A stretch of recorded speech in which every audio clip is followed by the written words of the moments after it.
रायगड जिल्हा परिषद अलिबाग तर्फे ग्रामीण पेयजल कार्यक्रमाअंतर्गत तसेच डेरवली नळ पाणी पुरवठा योजनेतील जलकुंभाचे रविवारी माननीय विवेक पाटील यांच्या शुभ हस्ते उद्घाटन करण्यात आले।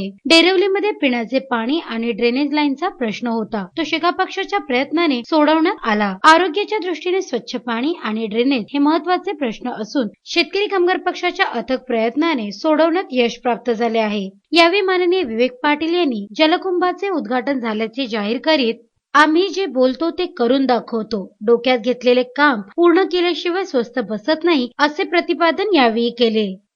सुरुवातीला या जलकुंभाचं आणि पाणी पुरवठा योजनेचं उद्घाटन झालेलं आहे असं मी जाहीर करतो। आणि हे जाहीर करत असताना या गावातील शेतकरी कामगार पक्षाचे कार्यकर्ते पोरक असतील, अनंत असतील, मधू असतील, रमाकांत असतील, दादाबाई असतील, हे बाकी सर्व कार्यकर्त्यांचं आणि सोसायट्यांच्या सर्व पदाधिकाऱ्यांचं या ठिकाणी मनपूर्वक अभिनंदन करतो। तुमच्या सर्वांच्या प्रयत्नामुळे हे काम झालेलं आहे। वर्तमानपत्राची बातमी वाचून मी या ठिकाणी आमच्या कार्यकर्त्यांना सांगितलं, आपण काय प्रश्न आहेत ते समजावून घेऊया आणि सोडवूया।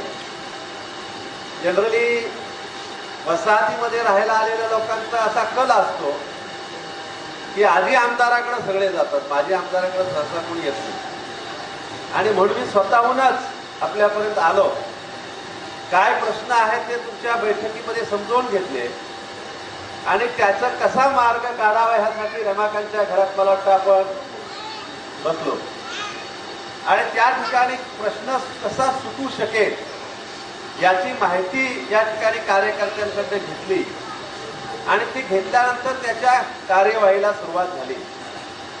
ही कार्यवाहीला सुरुवात होत असताना माझ्या अनेक सहकार्यांनी सांगितलं का बिल्डर लोकांनी बरेच पैसे दिले, बिल्डर लोकांकडनं आपण पण कॉन्ट्रीब्युशन घेऊया। मला वाटतं आपल्यापैकी पण सोसायटीचे चेअरमन जो मला बोलले का त्यांच्याकडनं आपण मदत घेऊया। त्यावेळेस मी जाहीर केलं तर कुणाकडनं कसलीही मदत न घेता पहिल्यांदा आपण काम करून दाखवूया, कारण आमची काम करण्याची पद्धत अशी आहे का काम करून लोकांचा विश्वास संपादन करायचा आहे। आता दोन महत्वाचे प्रश्न होते, पिण्याचं पाणी बोरवेलचं होतं आणि त्या जागी महाराष्ट्र जीवन प्राधिकरणाचं पाणी या ठिकाणी वसाहतीतल्या लोकांना आलं पाहिजे अशी मागणी आपल्या वसाहतीतल्या आणि गावातल्या सगळ्या लोकांची होती। त्यावेळेस मी सांगितलं होतं का 3-4 महिन्यामध्ये आपण हे पाणी आणू, पण अडचणी शासकीय कामामध्ये बऱ्याचशा आल्या।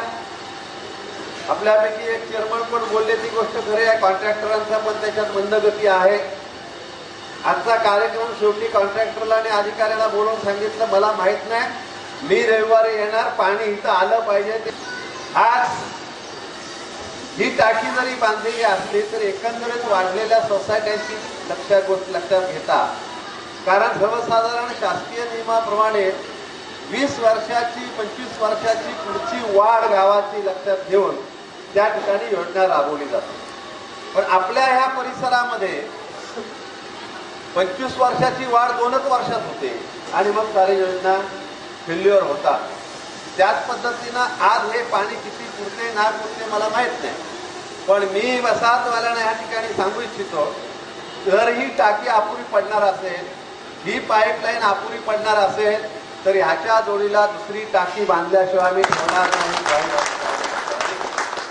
का जसं खिडकोणी वसवलेल्या शहरांमध्ये ज्या सुविधा आहेत त्यापैकी कमीत कमी 70-80% सुविधा आपल्याला ह्या ठिकाणी निर्माण करायच्या आहेत। आता 100% होणार आहेत का तर त्या नाहीत। आता त्याची कारणं काय आहेत? उद्या आपण लोकसंख्येप्रमाणे एवढा मोठा रस्ता रुंद पाहिजे, आता काय बिल्डिंग बनवून आपण रस्ता रुंद करणार आहोत का?